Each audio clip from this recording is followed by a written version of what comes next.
bilang pagpapaigting ng Apayao PNP sa sinumpaang tungkulin kontra kriminalidad sa kanilang nasasakupan. Timbog ang tinaguriang pang-apat sa top most wanted person provincial level sa kasong paglabag ng lascivious conduct ng Section 5 ng RA 7610 o mas kilalang Special Protection of Children Against Child Abuse, Exploitation and Discrimination Act sa Pudtol, Apayao nito lamang 15 araw ng Nobyembre taong kasalukuyan.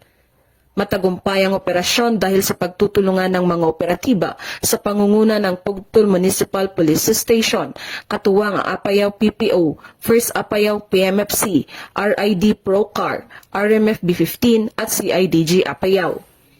Timbog ang akusado sa bisa ng warrant of arrest sa kasong paglabag ng lascivious conduct ng RA 7610 na inihain noong ika-29 ng Oktubre taong kasalukuyan sa 2nd Judicial Region Luna, Apayao na may inirekomendang piyansa na 200,000 pesos.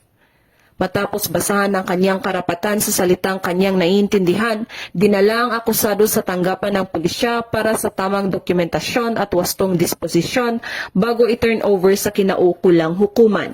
Ang matagumpay na pag-aresto ng mga may sala sa batas ay patunay lamang na patuloy ang pambansang pulisya sa pagpapatupad ng kanilang sinumpaang tungkulin bilang pagsuporta sa adhikain ng kasalukuyang administrasyon upang makamit at mapanatili ang kapayapaan at kaayusan ng bansa tungo sa isang bagong Pilipinas.